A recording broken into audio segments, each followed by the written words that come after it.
Hey everyone, this is Vanessa Mota, the president for the United States for the International Chamber of Entrepreneurs, and I am very grateful to the chairwoman, Carol, and for everybody in CAINEM who believes in us here in the U.S. And today we are very honored to have a great panel of leaders, game changers. We will begin first with Mr. Hadley. Chris Hadley is the president CEO of the bestseller of the Better Business Bureau, serving Central South Carolina and Charleston.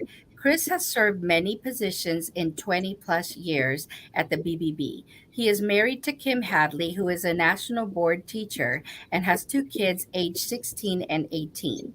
He enjoys spending time with his family, being outdoors, and playing golf as much as possible. His favorite part of being involved with BBB is serving businesses and consumers in his community. So, thank you very much, Chris. Can you please tell us how you came? How's your story? Tell us about you, how you came to BBB, and what does BBB do to make a difference in the community? Sure. Thank you, Vanessa. Hey, I appreciate the opportunity to come by and visit with you folks this afternoon. I love what you do for the community and just blessed to be part of it. I come from a sales background, Vanessa, and for many years, I sold advertising and, making a paycheck and selling advertising it was good, but I was looking for something else. And I had heard about the Better Business Bureau and wasn't really sure what we did or what the Better Business Bureau did. But, I got an opportunity to come here and kind of get involved with membership, bringing in new members to the Better Business Bureau. And I did that for about 6 years, and it was very rewarding. And our little BBB here in Columbia, South Carolina was having some issues. And we brought in a new president many years ago, and he realized he had kind of bought off more than he could chew. And he asked me, would I help out? And that's when I became the director of operations. I became the director of operations and did that for about 10 years, 12 years. And then after that, I moved into the role of president and CEO here at the Better Business Bureau. And one of the things that I guess the Better Business Bureau is really known for is a lot of times people think that we're the complaint department. And we do mediate about 4,000 complaints a year between consumers and businesses in our community. We're a nonprofit, we're a 501c. And what that does is it gives an opportunity, because sometimes when folks are having difficulties, having a mediator, having someone that can kind of get in the middle and hear both sides and help those two parties find some common ground is something that is really needed for the community.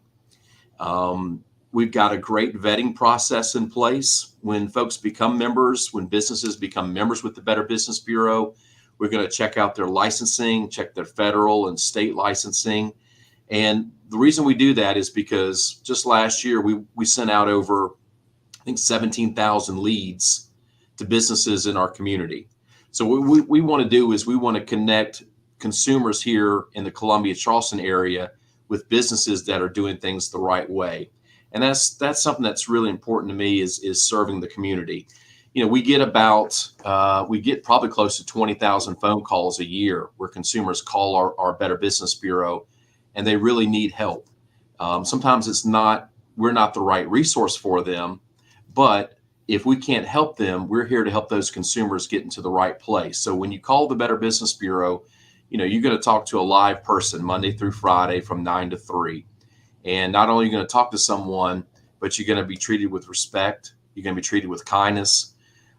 It's kind of old fashioned here in South Carolina, but you're going to get a lot of yes ma'ams and a lot of no sirs. And that's important that people know that when you call the Better Business Bureau, you're going to be treated with respect, and you're going to have somebody that can actually listen to you and try to help you with the problems that you're having. Sometimes maybe folks are having problems with their jobs. Maybe they're having insurance issues. Those are things that are out of our purview, Vanessa. But, us having the ability to kind of steer folks in the right direction gives all of us here at the Better Business Bureau just a great feeling. Just being able to be here in the community, be a resource for consumers and businesses, it's a great feeling. And as a nonprofit, as you know, um, no one's getting rich working at a nonprofit, Miss Vanessa, uh, Yeah. but it's more satisfying to me than selling advertising. We're selling what we're selling to the community is a resource that's there to help businesses and consumers. And it's been 20 plus years that I've been here. They're going to let me stick around for a few more years. We've built a great foundation financially. We've been very smart with our money. And we've built a very nice foundation for the Better Business Bureau in our community to continue for many, many more years. Okay, thank you. So you said two things. One of it was that you also help the consumers. So the way that BBB helps consumers is you send them to the businesses that are already members, or Correct. how does that work? Can Correct. you explain that That's one further, way. please? That's one way we do that is when consumers contact us and say they're looking for a good plumbing contractor, maybe they're looking for a good physician. We're checking that out. We're checking to make sure that the plumbers have their plumbing licenses. They don't have any complaints. They don't have any unresolved complaints. Physicians, we're making sure that you've got your medical license in place. So that's one way that we're doing it. The other way that we're helping consumers out is bbb.org has a very high domain authority. Google really likes what we do. They know that we vet the folks that become members. You can pretty much Google any company name, any company business, Vanessa, and that BBB profile, that BBB report is going to be right there. So we really encourage consumers to do their homework, be savvy, check companies out, and it doesn't cost you anything to use the resources that we have here at the Better Business Bureau. Okay. And now for businesses, Mhm. uh, so you check that businesses have all their licenses and everything. Yes, And ma'am. what if they don't? And I'm gonna tell you why. Because, and I'm speaking for the Latino community mainly because that we work with all communities, but we see, especially when it's not just Latino, when you migrate into this country and you open up a business, sometimes they think it's similar to the country they were living in, and they have come to realize, for example, to do nails you have to have your licenses. We have LLR. so many people to babysit, you need to have certain things. Is that something that you guys help with, or can you explain this further to me? And because we've had, for example, here at the academy, we're more about business administration. We're not about the industry. So Mhm. a lot of times we need experts to explain to people, hey, if you want to be doing nails, this is what you need, because you have so many people doing things that they're not supposed to, and then later get in trouble Correct. because the part of the industry they're not following the rules and regulations, but not because they don't want to, because they don't know them. Correct. And that's one of the things that we're blessed is that since we do, I call it, you're familiar with the A to Z term. We Mhm. call it from A to V, from accounting to veterinarian services. Okay. Everything from A to V, from accountants to veterinarians, we're familiar with what licensing is needed. So businesses can contact us if they're getting ready to get started with their business, and we can tell them, hey, this is where you need to go to get your appropriate licensing. That way, if you do get, down the road, if you get caught, like with LLR licenses a lot of the industries here in our state. But if you're caught without having the proper licensing in place, I believe it starts out at about a $500 fine. Yeah. And I would love for any young business, any young entrepreneur to give us a call, and we can point them in the right direction to let them know what type of licensing is needed. And a lot of the licensing that's needed, sometimes there's not even a test involved, Vanessa. There may just be a fee to pay to get the appropriate licensing. But we can get them in that right place to let them know that, hey, you're going to have to take a test. If you're going to be a mechanical contractor, or if you're going to be a home builder, certainly there's going to be testing involved. But there's some industries that we have in our state that don't require testing, but they do have a fee that has to be paid. And since we have a great vetting process in place that we check these businesses out, we can tell them exactly where they need to go and exactly who they need to talk to. Okay, thank you. So this is very, very important, and I can't wait to do this in Spanish too, so that people can hear it in Spanish. I mean, right today it's all in English, but I've always wanted for someone that can tell them, look, this is what you need for this industry. This is what is needed. Because one thing is hearing it from me, but it's different hearing it from experts Right, that actually right. do, that have an expertise in each industry. So Right. this is really good. And Can you tell us? we're Oh, not here to yes. beat we're not here to beat folks up. That's if someone, if they come to us and they don't have the appropriate licensing, we're not here to turn them over to that agency. It's a safe place that you can call us, and we'll provide them with the information that they need. And that is very important to know because there was a stigma in certain cultural, and I remember listening when I was growing up because I grew up in a business world, but my dad would always say, "No, you never want to be in the BBB bad graces," because he thought that it was a place where people would go and complain. So it's good to hear now that Right. if people complain, you guys help those businesses go Yes. the right direction because it's about Reputation management. growing, not about always slapping somebody's hand for something that Reputation that they have done. management, Vanessa. We specialize in reputation. Businesses that are doing good things and doing things the right way, fulfilling contracts, you're not going to have any issues. Now, companies that are taking money up front, that are not completing the work, they're not fulfilling the contract. Yes, ma'am. Those type of companies are going to have issues with the Better Business Bureau. Okay, and what are the consequences? Can you tell me, like, how does it work? Let's say someone is just taking money for, and we see it. We This is why we've seen it, and we've also helped in that other area because, for example, there's people with notary public that will charge $50, and you're not even supposed to charge 5 or 10. It's the most that you can charge each time you seal something, Right. and you have people that will charge $50. What are those consequences after? Right.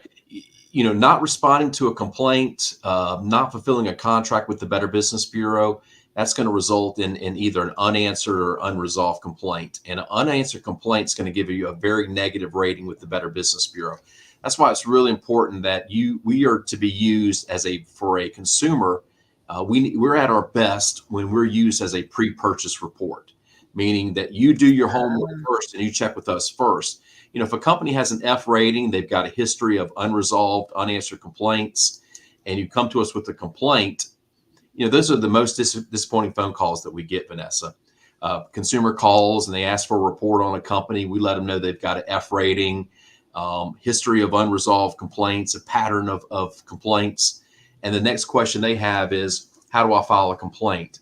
And that's tough for us to hear because at that point, it's really too late. It's going to be hard for anyone to help you. That's why we really want folks to understand that it's important to do your homework up front and make sure you know who you're doing business with. Because if you don't know who you're doing business with and you have issues, it's going to be hard for anyone to help you.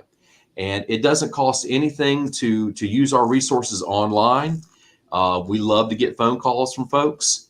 That's why it's really important that consumers do their homework up front, so that when something does happen, they've got someone to help them out. If we've got all of someone's background, like if they're a member of the Better Business Bureau, we've got all their background information, and there's an issue, we can help you out. But if you just found somebody, a reference from a friend, and they're not a legitimate company, they're just playing business, they don't really have any skin in the game. There's really no recourse at that point. That's why it's really important to make sure when you're doing business with someone, make sure you know who you're doing business with. Thank you very much. And so, are there any other things that BBB does aside from all that work that you guys do with the consumers and the businesses? It's about some of the positive things that we do. We're not always just the negative, the police, but a couple things that we do that's real important. Certainly, we do investigations. We're on the front line of getting complaints. So we gather all that information when we find companies that aren't doing things the right way. And then we provide that information to the Federal Trade Commission. We provide it to the Attorney General's office. That's some work that I'm really proud of. One thing we do is customer reviews. Customer reviews are really important to us, Vanessa. And I think most business owners today, customer reviews are very important. The way we do our customer reviews is when we get a customer review, we vet it, we check it out. So we check the IP address. We contact the business first to make sure that it's not their competitor putting a negative customer review up on them. And for us to go through and check IP addresses, contact consumers, verify those, is pretty time consuming and taxing on a small BBB like us. But that way, when you look at those customer reviews on our website, those are real, legitimate customer reviews that consumers can use to help them make good buying decisions. And it's also an opportunity for businesses to see that, it's just, we're not just the complaints. We also want to put the good stuff out there too. And it's really rewarding for us to have businesses getting good positive reviews on our website to help them out as well. Thank you very much. We are actually very happy to be part of BBB with both companies, with MECBA and TAS. So thank you very much. We hope that more people join because we've seen it very fruitful, and we like everything you guys are doing in the community as well. And thank you for always supporting us. I would like for you to leave us with a message from the president of BBB, Chris Hadley, a message that you can give to everybody that could, resonate in their day. The most fun that I have at the Better Business Bureau is I take public calls every day from consumers. And to me, when you get a phone call from someone and they're upset and they're worried and they feel ignored, just taking the time to listen to them. Sometimes, Vanessa, we're not even really able to help those people.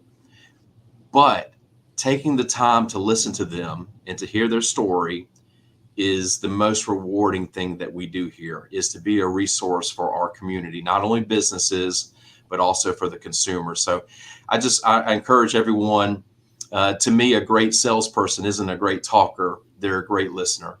And if we spent more time listening to others and listening to other cultures and listening to other ideas, I think this world would be a lot better place, much like you folks, Miss Vanessa. Thank you very much, sir. Thank you. And I hope you have a wonderful weekend.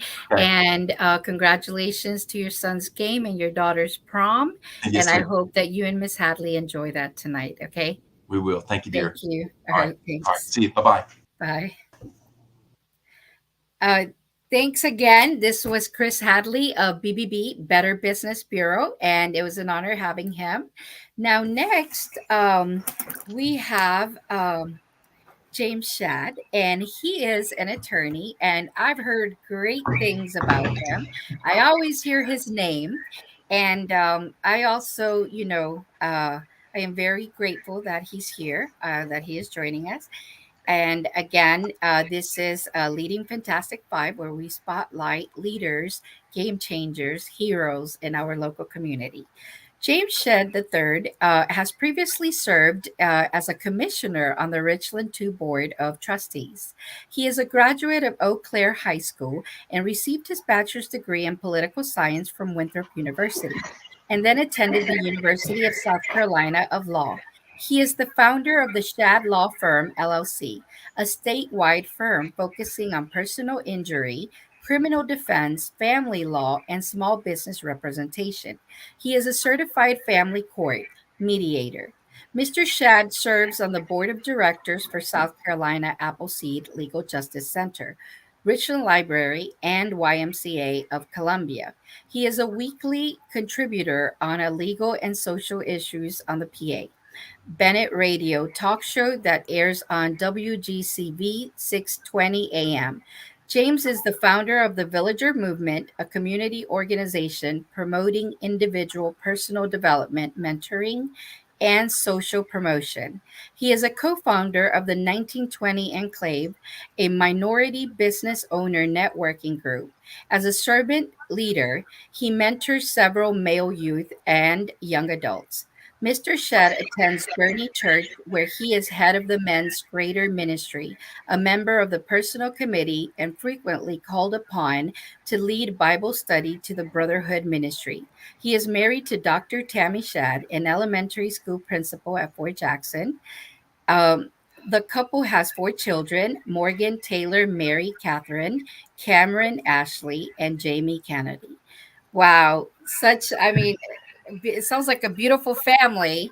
And I love everything that you guys do. Honestly, it takes a village to create a great community and a great community to make a difference. And the things that you guys are doing, especially with you, that I'm speaking with you now, Mr. Shad, I love what you're doing, and I would love for you to tell us a little bit of your story, how you came to dream this and become who you are today, and what it is that you do for the community, because we never knew who you were inspiring today, uh, to become the next, commissioner, the next attorney, the next, anything that we do is to make a difference. Absolutely. Well, thank you so much, Ms. Mota, and I appreciate you Thank giving me you. this honor and this platform. And I'm honored to be part of the five. And so I appreciate you giving me this opportunity to just to share a little bit about myself. And whenever I hear the bio given, I'm always humbled by it because, you know, either I'm getting really old and I've done some things, or I've created impact. And I think it's more of the second. And so that's really what it's about. In terms of who I am really just a combination of my mom's dreams. My mother, Laureen Davis, was a single parent. She divorced my father when I was 4 years old. So my older brother and myself was raised by a single mother. And she showed us the example of what it means to give back to others. She put herself through college while she was taking care of us. And then she started her own business. So she showed me what entrepreneurship was about. I would go into her office during the summertime and sometimes after school just to kind of work with her and be around that energy. And so I knew what it meant as a young person to make payroll, to do work, to serve others in the capacity of being a business person. And then she didn't just stop there. She would take my brother and us to different events that she was a part of because she would volunteer at for these organizations. She would be a board member and there will be events. And so she teach us etiquette and how to hold the right fork and spoon and knife and that sort of thing. And it was a way to show us how to navigate in spaces that we normally aren't invited into. And so that has helped me along the way through the process. I've always wanted to be an attorney. Um, let me go back with that volunteerism that she had. She also showed us that to whom much is given, much is required. So when we are being blessed with certain gifts and talents, we need to make sure that we always give back to the community that gave to us. And so although we may not have come from the best of circumstances financially, once you become quote unquote someone, you need to make sure that you never forget where you came from and always make sure that you water the roots that grew you. So I always wanted to be an attorney really since the second grade. And I used to argue. I used to get in trouble in school. I felt some anger issues because of the separation between my parents. And so I wanted to be an attorney because I saw other lawyers. Thurgood Marshall is one of my heroes. He was the first African-American Supreme Court justice. And so I saw those giants in the legal community and saw that they argued for the common man against the government, or a common man against big business. And so that really took hold of me, that I needed to assist, so much so that I'd get in trouble because I thought that I could defend my fellow classmates against the teachers, and that got me into trouble. And so as I tell students whenever I go and speak to them, I tell them I wanted to be an attorney because I love to argue. I thought lawyers made a whole lot of money, and I wanted to help people. And so in my 21 years of serving as an attorney in this space, I've helped a lot of people, and I get paid to argue, which is excellent. And so I'm still working on the third part in terms of making some decent money. But but to be serious though, it really is rewarding when you help a client achieve peace of mind, because oftentimes they're coming to us because they have issues, they have problems, and we try to help them overcome those challenges, either keep them out of court or we help them navigate through the court system. And again, our goal is always to help them achieve peace of mind. And I think we've done great work, but I didn't want to limit myself, Vanessa, to just being an attorney. I'll tell you a very quick story. There was a young man that I represented who was a juvenile, and he was part of the gangs. He had an older brother who was a higher ranked person in a gang, and it was several years ago. And so after we went, I went to go meet him at the detention center because he had some very serious charges. And so after we got through the legal stuff, I just felt compelled to talk to him as a mentor, a big brother, just to kind of say, once we get you past here, what are you planning on doing with your life? What's your purpose? And Vanessa really hit me hard where he said, I don't see myself living past the age of 21. Wow. 21. Wow. What is going on in this young man's life or around him? What circumstances is he a part of that doesn't make him even thinking about marrying someone one day, having children, having a career, retiring from that career, and living out his golden years? But he literally saw a ceiling on his life because of his circumstances. And so I knew I had to do more than just be an attorney. And so I created the Villager movement because, as you said, it not only takes a village to raise a child, but it takes a village to raise a community. And that's what we have to do. Meet the children where they are, sometimes meet the adults where they are, because we sometimes grow up with childhood traumas that manifest, Yes. and we make poor decisions as adults, including in relationships. And that sometimes that's the behavior that we model for the younger generation, which is not always good. So we can provide healthy environments for adults, for the men, for the women. And then once we take care of our issues, then we'll be better equipped to help out our young people. Wow. I mean, I can tell you that it hit my heart because I believe that our future are the children and the young adults and the teenagers. And that's why we began Biz for Kids and Teenpreneur, and we have Adulting 101. And we're open to everybody. It's not just Latinos, because we want to see that difference. What you are Absolutely. saying right now, it takes all of us together, not by separating, but all of us together making that difference. And I'll tell you this right quick. I had a professor from Benedict tell me one day, well, I can send you interns, but she wanted to send me Latinos. And I said, why do you want to send me Latinos? If you have other kids, African American, Caucasian, that's are wanting to learn Spanish and want to connect to the Latino market, send them so that they can. She did, and she sent me a football player that now is thinking about opening the same thing in Atlanta. And Awesome. Yes. because he came here, he decided to do his master's now. And we wrote like a highly recommendation letter, and he's in Okay. his master's program. I'm so proud of him. Oh, That's awesome. that's the like what you're saying with this movement that you have.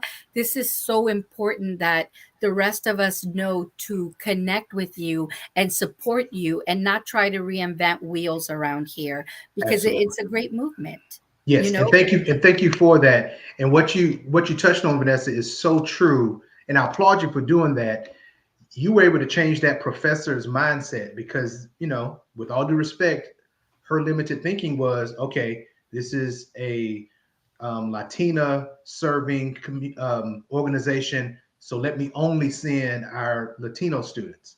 And without thinking, no, she's in this to help all of the community, and it's not limited to just that community. And so we got to get out of that where we are in silos, especially with organizations. And you do a fabulous job. I've watched you over the years. You will connect and collaborate with any organization that is right thinking and on the same wavelength as you are, regardless of the executive director, what they look like, because the challenges are still the same in every one of our communities. And so, like you said, we are much stronger together. So collaboration instead of competition is the key. And let me ask you something with this movement. Thank you very much. With this movement that you have, what what is the differences that you have seen thus far since you began, and what are some things that as community we can help you to or assist you in growing and becoming and making changes where you see these young adults later and they're married and have a life. Yes. So I have to really compare it to pre-COVID and post-COVID. So pre-COVID, we were doing a lot of things. We were having different events. Again, I wanted to, at first I thought, okay, let me do things with the kids and let me mentor. But like you said, instead of reinventing the wheel, there were excellent mentoring organizations that were already out there.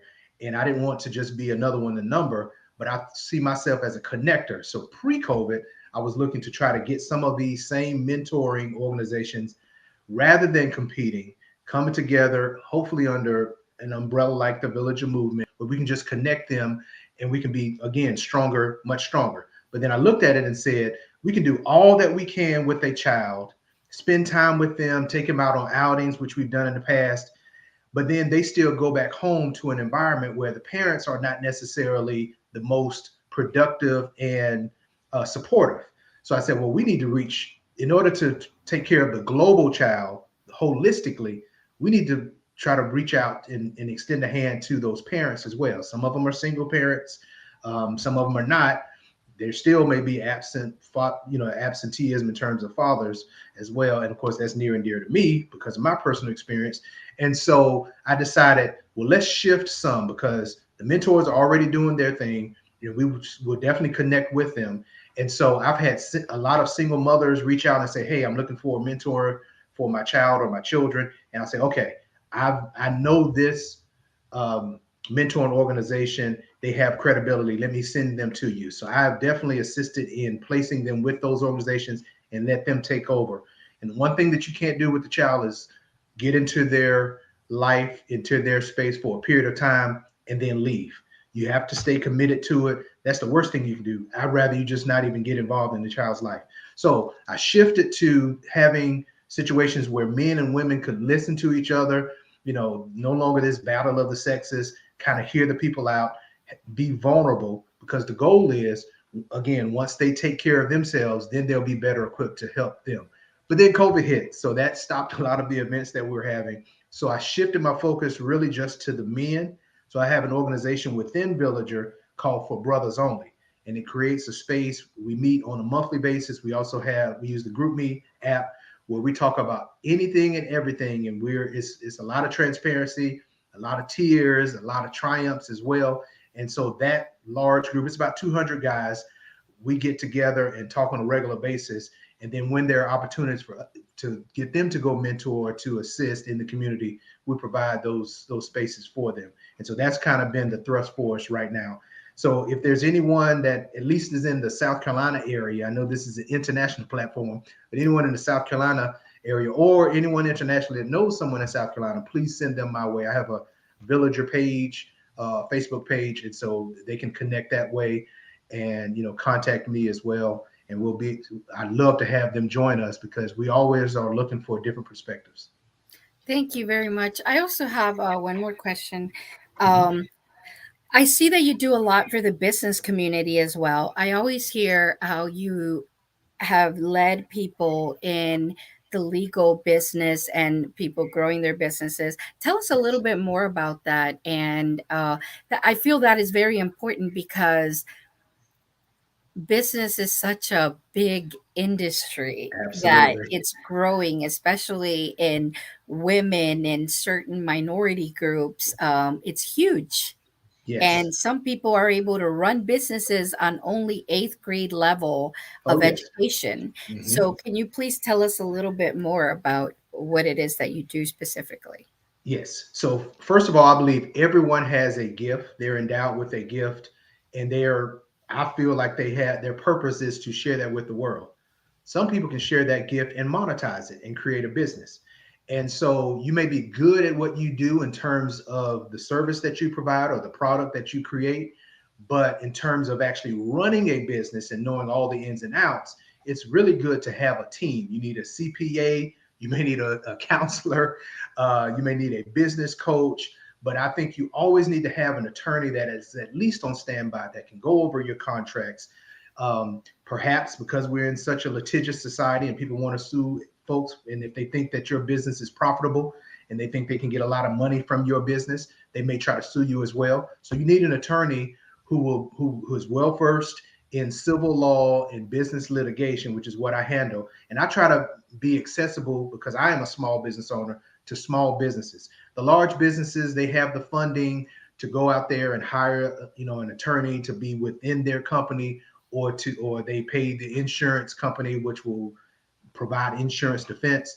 But that costs thousands and thousands and thousands of dollars that a lot of small business owners can't really afford. So I keep my retainer fees reasonable so that can at least give them access to the court system to have representation, and try to prevent some legal issues on the front end. But even if there are some issues that may arise while you're conducting your business, then you have peace of mind that you have an attorney that's going to fight for you in and outside of the courthouse.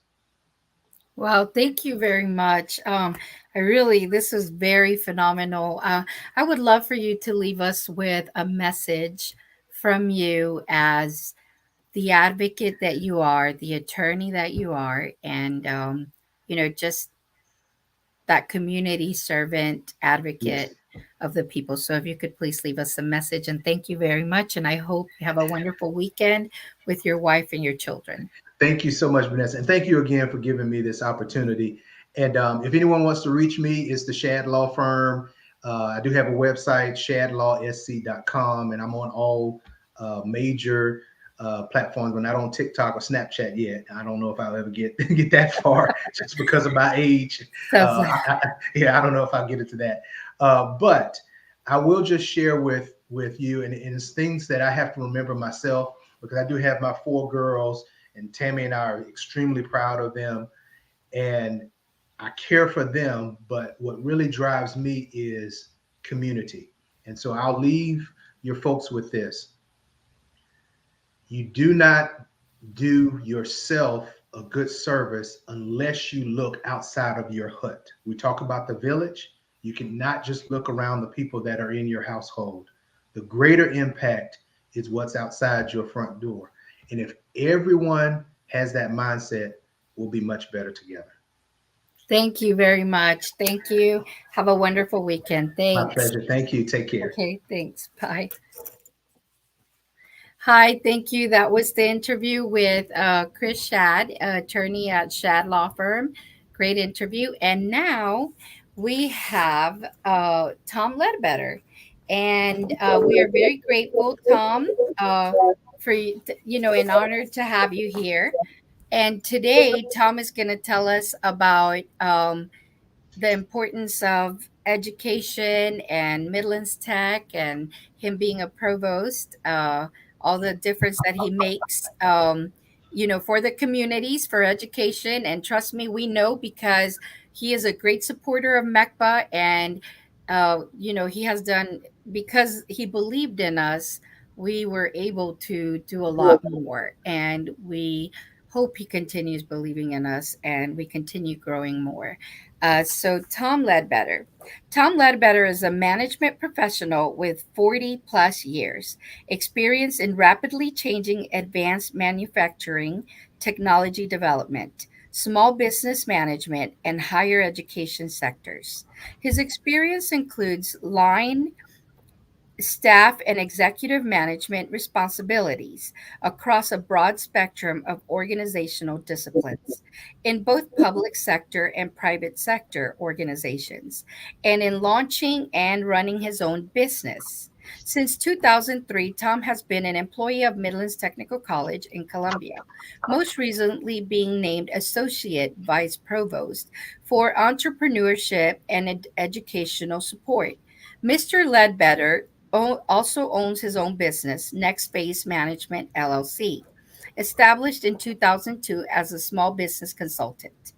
A graduate of the University of North Carolina, Chapel Hill, Mr. Ledbetter is an engaged and proven advocate of local community development activities, entrepreneurial development, workforce development strategies, and larger scale economic development efforts across the state of South Carolina. He is a certified economic developer in South Carolina and is certified as a facilitator administrator for Fast Track, series of entrepreneurial training courses. Mr. Ledbetter is a passionate advocate for education and has been recognized within South Carolina and nationally for his work in career development activities with K through 12 and higher education. He speaks frequently on issues surrounding workforce development and the demographics of the changing workforce. Tom is the devoted husband of Cindy. They are really enjoying life after children. He is an expert honey-do list completer and accomplished Mr. Fix It, an avid but not good golfer. Thank you very much, Tom. It is great it's a pleasure and honor to have you here today. So please, can you tell us your story today as because I know you wear different pins in a hat. You have different pins on a hat. So this time we would like for you to tell us all about Midlands Tech, all the differences that you guys have made, what it is that you do in there, how you came to be vice provost, and all the things you do to to support Midlands Tech and the education or higher education of those young young adults that are going into tech, and for them to become career oriented or have a purpose in what they're doing. All right. Well, thank you, Vanessa, for allowing me to be here today. This is a special treat. And as you know, Friday is Rotary Day, so I've got on my Rotary shirt. The other 4 days of the week, I typically wear the Midlands Tech brand, but Yeah. Vanessa and I are members of the same Rotary Club here in the local community, and we're bound together several different ways. Number one, we're bound together through Rotary. We're bound together through the work that she's doing in the community, and with the cross-linking Business Academy, and we're bound together through Midlands Technical College and the Fast Track Entrepreneurial Training Program. And let me start there, and try to weave a story. Let me give you my hashtag. My hashtag is #intentional self-employment. All right. And that's the definition that I give to the term entrepreneurship. Many people that end up being an entrepreneur, and the entrepreneurs that I'm talking about are not high-tech, high-impact entrepreneurs. That's not what I primarily deal with. Who I deal with are what are referred to as lifestyle entrepreneurs. I mean, they want to own restaurants. They want to own laundromats. They want to have a consulting business. They want any range of small businesses that are in there that are considered lifestyle. These businesses typically are populated by people that didn't start out intentionally wanting to be in business for themselves. Okay. They started into the career arena. They started into a typical career, graduating from school, graduating with a credential or a diploma or a degree, and go to work in that field, typically working for someone else. And somewhere along the way, either a decision that they made or a decision that their employer made caused them to look at a different approach to how to provide for themselves. And that's when the first idea of, I want to be in business for myself. Well, I want to be an entrepreneur. And I've added on to that, I want to be intentionally self-employed.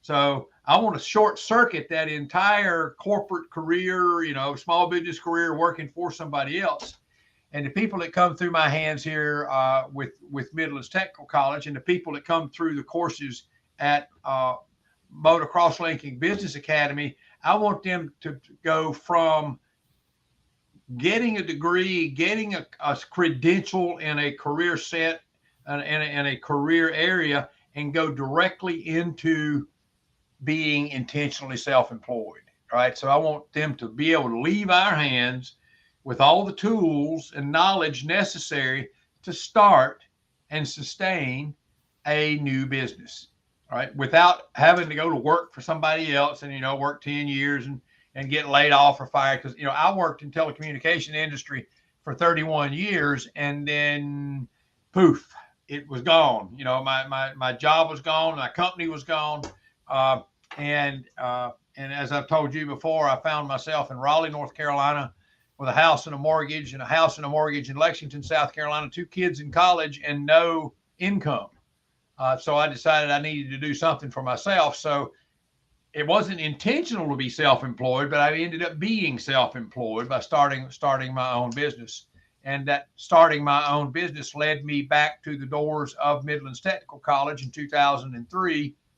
And since 2003, I have been able to, number one, become a part of the technical college community in South Carolina. And for those of you for your viewers not in South Carolina, that we refer to as community colleges elsewhere in the country. It's a comprehensive 2-year degree awarding institution of higher education. And our focus here within Midlands Tech, and by the way, Midlands Technical College is one of 16 technical colleges in the state of South Carolina that were pulled together in the late 60s, early 70s by Governor Edwards and Governor McNair, whose sole intention at that time was the industrialization of South Carolina. They wanted, and I've said it before, they wanted to get the residents of South Carolina off the farm and into the factory. And we established the technical college system essentially as the primary conduit for them to get the job training necessary to go from an agrarian economy to an industrial economy. 30 years later, in the early 2000s, we geared up to take folks from the industrial economy into the knowledge economy, and which is where we still are right now. And basically, I think we're transitioning into a new economy, which is it's the internet based, or I'm forgetting what the right word is for it, but it's an opportunity to globalize your activities from your living room or your office at home. All right, and so we're able to be what giant companies like Hewlett Packard and IBM and AT&T had this exclusive market to themselves years ago. Now any small business owner can be a global player, through the internet and through the online activities. But our objective at Midlands Technical College was to create the opportunity for folks to get the skill sets necessary to go to work. Now, that applies to everybody. If you're coming to Midlands Technical College to get a 2-year degree and then transfer to a 4-year institution. Now we have transfer agreements with all 4-year institutions in the state. You're still at some point in time, you're going to go to work. You're just not going to go to work out of Midlands Technical College. You're going to go to a 4-year school, maybe get a master's or a doctorate, in that area. But eventually you go into the workforce. Same thing applies to coming to Midlands Technical College to get a career credential or career diploma or degree. We offer 120 different career options at our technical college here in the middle of South Carolina, which represents Lexington, Richland, and Fairfield counties. And we have active programs in all 120 degree areas. And these range from a certificate in a first aid for babysitters to associate's degree in nursing or respiratory care or operating room technicians or engineering technology degrees, early childhood education degrees. It runs an entire range. And one of the fastest growing, and I'm very pleased to say this, one of the fastest growing areas of Midlands Technical College today is in the business curriculum, which houses the entrepreneurial programs that I teach in. We have extraordinary programs in marketing, in management, in IT, as you know, James Shad. I'm sure he's probably got a paralegal that graduated from Midlands Technical College working for him. And James is a great guy, by the way. I didn't have a chance to say hello to him before I came on, but he's an extraordinary champion of the community. But when you look at what we do, it's a very specific part of a stream of higher education, and we're focused. And I've said this to folks before. We are focused on the how to do things.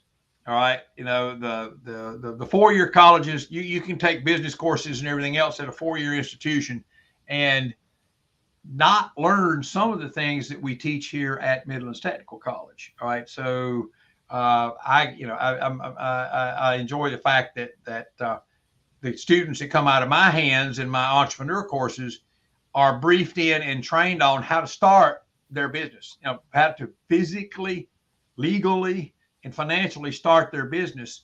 And they might not get this at a 4-year institution because they're spending their time on why. All right. And we spend a lot of our time on what to do, not why you do it. All right. So there's a difference there. It's a pleasure to work with the students. It's a pleasure to work with a student body that is on average. Average student today is probably 27 years old. So they're not just out of high school. I mean, they're not 19 and 20-year-old freshmen and sophomores. They are students that typically life has happened to. All right. Some large percentage of our students work full time and go to school full time. All right. Some large percentage of our students are married, and a larger percentage have family responsibilities. So there's a difference in attitude and learning style of the people that are sitting in the seats in the classrooms at Midlands Technical College. So that makes a lot of difference. Yeah, it really does. I have a question for you. How is the international? Do you have an international program, and can you tell us a little bit about it? Do you have students coming from other countries to study at Midlands Tech?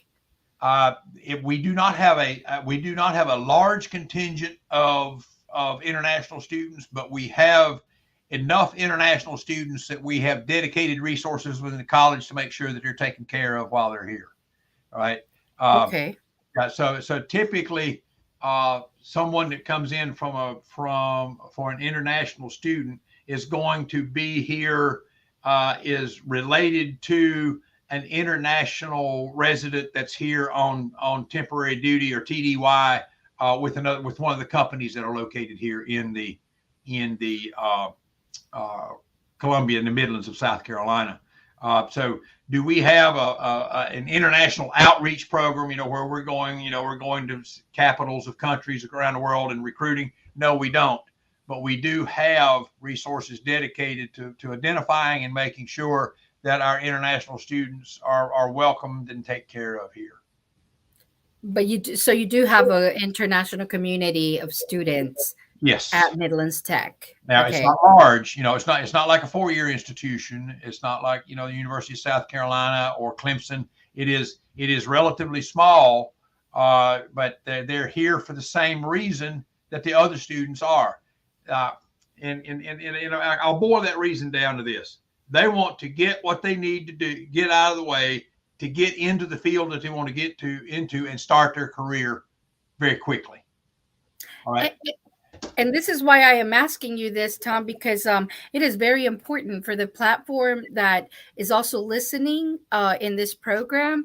You have career-oriented individuals that would love to do business over here, but may need that continuing education in order to transfer some of their degrees here and everything. And Midlands Tech seems like it would be a great fit for that.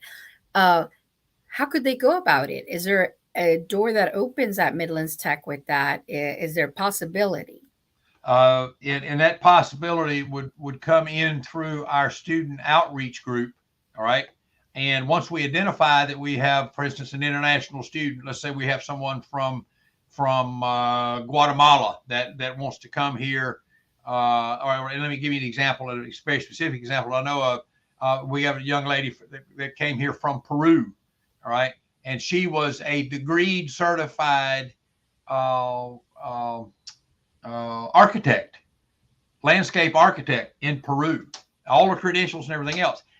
United States and Peru don't have a recognition agreement on recognizing those types of credentials. So she came to Midlands Technical College to get the coursework that she needed in order to sit for the certifications here in the United States. Once she translated everything. Yeah. And we were able to provide those. All right. And did we build special courses for her? No. She came into the course outline that's given to anybody that wants to get into landscape design in our program here. Now, she did have to go to another institution to take 1 or 2 courses, but she got the bulk of courses necessary. I think it was like 8 courses that she needed to take.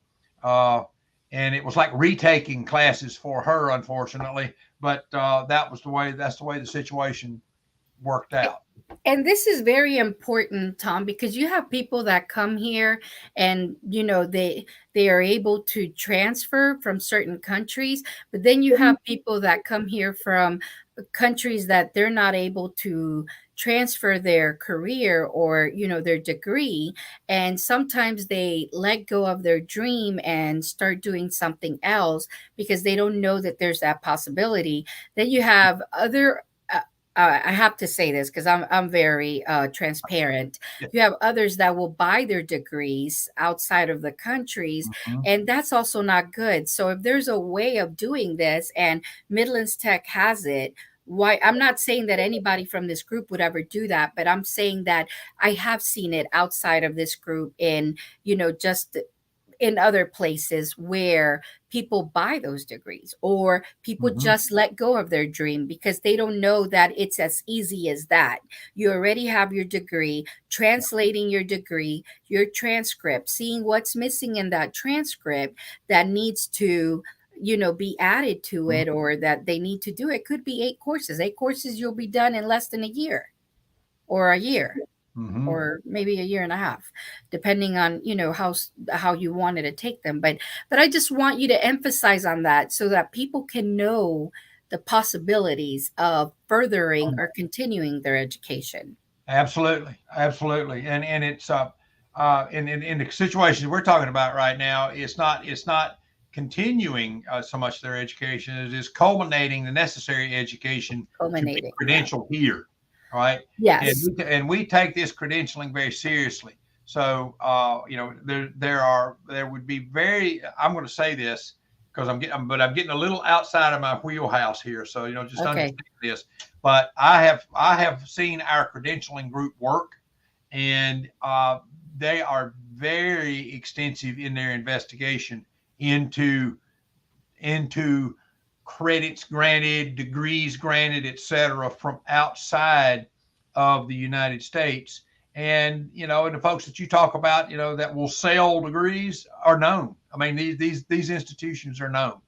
All right. Yeah. So when one of them pops up, on a credential sheet, there's a red flag that says, this is something that needs to be looked into. But it's fair to the consumers that they're going to serve later on, but it's not so fair to the student that wants to be here. So we sit kind of in the middle, and we maneuver back and forth to help make sure that, number one, that that if you need to be in the boat, we get you in the boat. And number two, we get you from where you are to where you need to be in as time efficient and cost efficient manner as possible. Wow. Well, thank you very much, Tom. This was very pleasurable. I mean, we could talk for hours because, I mean, this is just so. I love all these topics and hearing all of your stories, and it's amazing. I would love for you to leave us with something coming from you, something inspirational, a phrase, or whatever you want to leave us with that could resonate throughout the day. And I hope you have a wonderful time with your wife this weekend, enjoying it. Thank you. Mm-hmm. All right. So you want me to leave it with just with a thought? But whatever you want, Tom Ledbetter. And I'm not smart enough to have an original thought, but I'll just share with you what I feel. I feel that we, as a country, and in many parts of the world, we as an international community we've gone from small village to regional economy to agrarian economy to industrial economy to the knowledge economy to the internet economy, and I think we're coming back home. We're coming full circle back to the small business entrepreneur as the center of our economic activity. I think we're at the front door of 10 years of extraordinarily exciting and potentially it would be potentially awarding activities in small business ownership, or as I call it, intentional entrepreneurship. But this time around, people are going to start out with the intention of being in business and not just end up being in business for themselves. They're going to start out being there. So I think the intentionality of what we have over in the next few years is going to be extraordinary. Thank you very much. I really appreciate you, and I appreciate everything, and for always believing in us. I really appreciate you. Thank you, and I hope you have a wonderful. It's well deserved. It's well deserved, Vanessa. Thank you. Thank you. All righty. Okay. Well, last but not least, I know Miss Charlene cannot be with us, so we will have Mr. Ulises Chavez, and we're going to talk about teenpreneurship. And again, thank you for being here with us. This is Vanessa Mota with the International Chamber of Entrepreneurs. And Ulises Chavez, as we all know, he is a partner at MACPA at TAS. He has his own business called Anglo Latino Promotions, which he has been here before talking about it. And today he is going to wear the pin of MACPA, right, with teenpreneurship. And he's a loving husband, has two beautiful girls, and a very silly wife. Anyway, so this is Ulises Chavez for you. So if you could please talk to us and tell us a little bit about your story and also how you came about believing in MACPA and in furthering education for our communities. Well, thank you again, Vanessa, and it's a great opportunity to be here with you guys today. And I'm becoming a regular, but that's absolutely fine with me.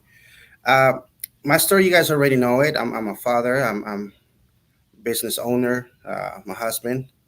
And the topic that I want to touch bases with you is to me is very exciting, which is teenpreneurship.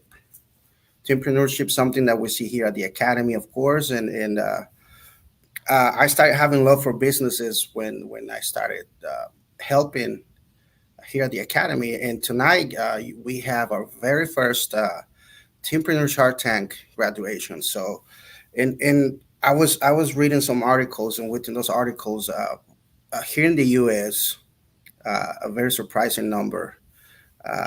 There was a survey made amongst 1,000 teenagers, right? So the results show that 60% of teens want to launch their own business. their own businesses instead of working regular jobs. They want to continue studying in college, of course, but they also want to open something related to their careers, whether it is engineering, whether it is um, computer engineering, whether it is veterinarians, whatever the case is. These teens nowadays are looking at the possibility of being entrepreneurs, even at a young age. I mean, we're seeing a lot of successful business owners, teams, team business owners here in the U.S. So tonight we're very excited to actually have our very first cohort graduating for the Teampreneur Shark Tank here at Mota Lincoln Business Academy. I'm excited. I was part of it, and I've seen the growth of these young entrepreneurs from day one until today, developing their products, developing hope. Uh, they just do it with passion and love, and I think that's what matters the most. But one of the things that I like to bring up is the fact that us parents play a big role in our teens and in our children, first of all. So most of the students that we have tonight, their parents are entrepreneurs, so they are just following their path, of course, and and that it amazes me. Like normally we say, okay, you're the model of your kids, but tonight I'm really I was listening to Tom and the BBB director and the other guest. I was just thinking, especially the lawyer with that testimony that he gave about this kid, revamping his life and such. It is crucial what we do, and yes, we are the center of attention to our kids. So seeing these students graduating tonight, that's actually the reflection of their parents. Every single one of the students that are graduating tonight, they're in their 19s, 18s, 16s. We have one that is only 12. She's graduating tonight. She developed her product with passion, and but her mom is actually an entrepreneur. All of their parents are entrepreneurs. So we are setting up the pace, and like Tom said, we are navigating that circle, and we are coming back to the essentials of being a business owner. The pandemic itself, especially here in the U.S., most of the people that lost their jobs are now business owners. More than ever, businesses are popping up everywhere, every corner. Chambers of commerce have reported an increase on their memberships due to that reason. People that are under 50s, even their 60s, they're going back to take either a course or getting a diploma to become business owners. Of course, teenagers have the ability nowadays and all the tools that probably we didn't have before. And like Tom said, there's with the gig economy, you have all this internet stuff. I mean, you can be very competitive by opening your laptop, even from your phone. You can run an empire technically. So look out, world! Here comes the teampreneur era. So I'm so happy, and thank you for inviting me. I'm excited about tonight. I'm excited about the presentations that these teenagers are bringing to the table, and the judges and everybody's just ready to see who's the winner tonight. And thank you for developing that program, and I'm just happy to be a part of.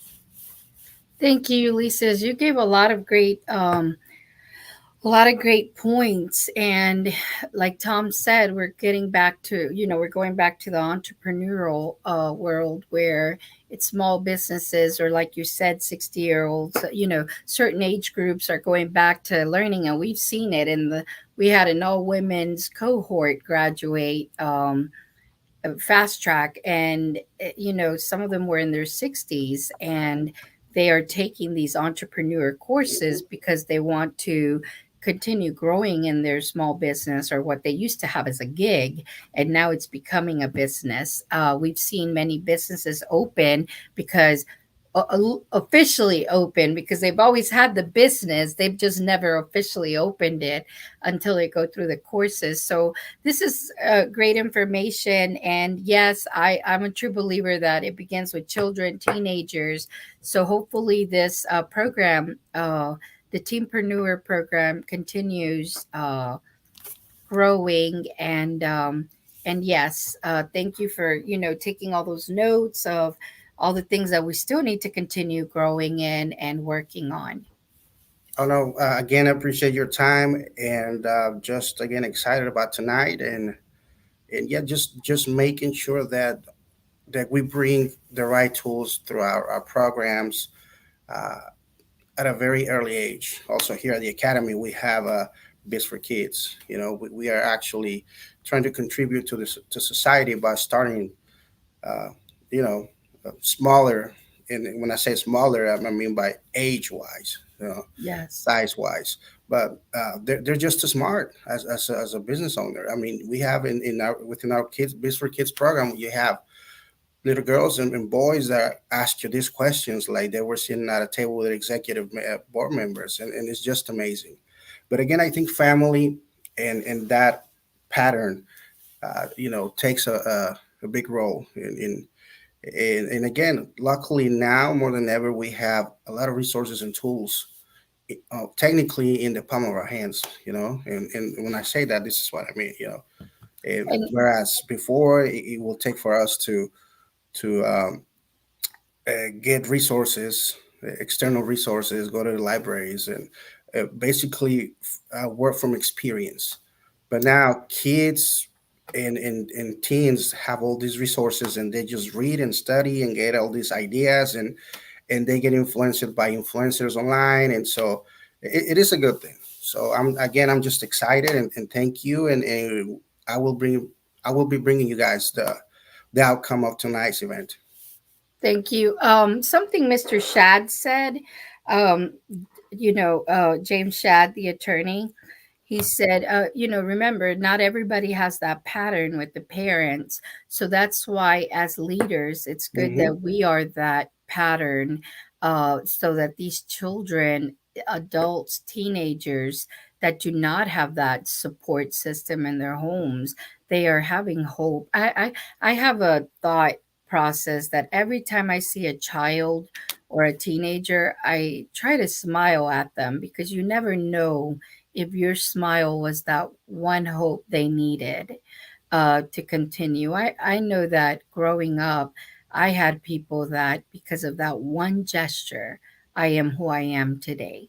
Because of that one smile, that one hug, that one belief, that one here, go get your books, I am here where I am today. So, yeah, Exactly. No, and you're so right. Like I was like I mentioned earlier, like one of the programs that we also have here at the academy is Biz for Kids, right? So normally we have business owners to come and share their story with the kids. And I've seen it. I've seen it the way they ask questions. And you're right. I mean, a single word, a phrase, or a gesture can make the difference. You can actually, as a leader, business owner, you're a role model.